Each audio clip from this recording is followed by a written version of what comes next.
नमस्कार प्रेक्षकांनो. ठरलं तर मग ह्या मालिकेत प्रिया आता जेलमध्ये गेली आहे. महिपत आणि नागराजला भेटल्यावर तिने केला एक मोठा प्लॅन. इतका भयानक प्लॅन की सायली आणि अर्जुनचा चक्क जीव घेण्याचा प्रयत्न. पाहूया सविस्तर नक्की याचं कारण तरी काय आहे. घरात सर्वजण बसलेले असतात.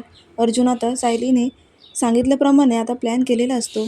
कारण जेव्हा प्रिया स्वतःचा सोन्याचा हार घेऊन लॅबमध्ये गेली होती, सॅम्पल बदलून रिपोर्ट दुसरेच यायला पाहिजे ह्या कारणामुळे तिने तो हार असिस्टंटला देऊन त्याला तिच्या बाजूने वळवलेलं असतं, जेणेकरून मी दिलेला सॅम्पल हा असिस्टंट बदलून दुसरेच रिपोर्ट तयार होतील आणि प्रतिमात्यांचा आणि प्रियाचा जो काही रिपोर्ट आहे तो मॅच होणार नाही. यामुळे तिने हे सगळं केलेलं असतं आणि तिचंच आता भांडं फुटलेलं असतं. कारण अर्जुन, कल्पना, अश्विन आणि सायलीसमोर तो हार दाखवतो. प्रतापरावसुद्धा असतात. सगळ्यांना मोठा धक्काच बसतो की प्रियाचा हार त्या लॅब असिस्टंटकडे कसा. तिला आता याचं उत्तर म्हणजे सांगायला जेव्हा वेळ येते तेव्हा ती घाबरते आणि अश्विन म्हणतो की प्रिया हे सगळं काय आहे. प्रिया म्हणते हे बघा, हा हार माझा नाहीच आहे. कल्पना म्हणतात की याच्यावरचं हॉलमार्क आणि हे सगळं माझ्या लक्षात आहे प्रिया. हा हार तू किती नाही म्हणालीस तरी तुझाच आहे. अर्जुन म्हणतो हा हार त्या लॅब असिस्टंटकडे कसा आला. प्रिया म्हणते मी सगळ्यांपासून एक गोष्ट लपवली, जरा ऐकता का माझं. माझ्या एका मैत्रिणीची तब्येत खूप बिघडली होती. ती गरीब आहे हो, तिच्याकडे पैसे नाही आहेत. म्हणून मी तिच्याच टेस्ट करण्यासाठी त्या लॅबमध्ये गेली होती आणि मग विचार केला की माझ्याकडे पण पैसे नव्हते. अश्विन तुला आठवते मी तुझ्याकडे खूप दिवसांपासून पैसे मागत होती ते ह्याच कारणामुळे, पण तू मला दिले नाहीस म्हणून मी माझा सोन्याचा हार मैत्रिणीसाठी त्या असिस्टंटला दिला होता. मग अर्जुन म्हणतो खरं बोलतेस तू. त्यानंतर ती सांगते की नाही मी दिला नव्हता हार, पण मग तो नंतर देण्या चोरी झाला आणि चोरी झाल्यामुळे माझं पुढचं काम झालंच नाही आणि मग मी घरी आली. अर्जुन म्हणतो हो का. मग त्या लॅब असिस्टंटने तो हार मला कसा दिला. मग आता प्रिया तिची पूर्ण बोलती बंद होते. तरीसुद्धा ती सांगते की अश्विन प्लीज, हे काय चाललं आहे माझ्यासोबत. अरे सारिका नावाची एक मैत्रीण आहे ना, तिचं ऑपरेशन होतं म्हणून मी हे सगळं केलं अश्विन. माझ्यावर विश्वास तर ठेव. अर्जुन म्हणतो सारिका नावाची मैत्रीण आहे का तुझी, तिला फोन कर बरं, मला जरा ऐकू दे.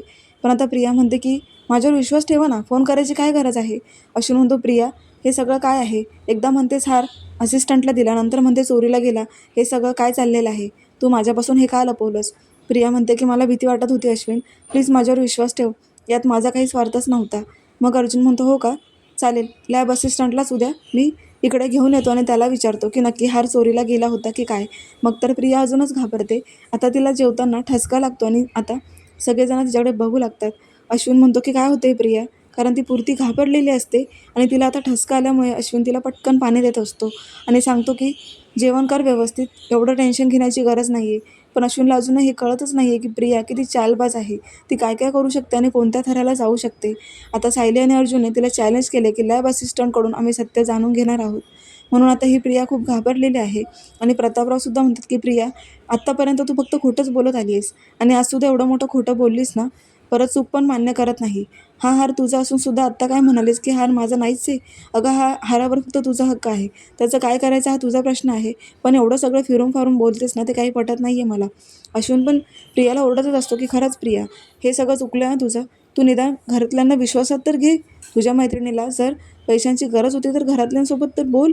असं सगळे तिला समजावत असतात. पण प्रिया निर्लज्ज आहे. तोंडावर दाखवते आणि मनात काहीतरी कपट आहे.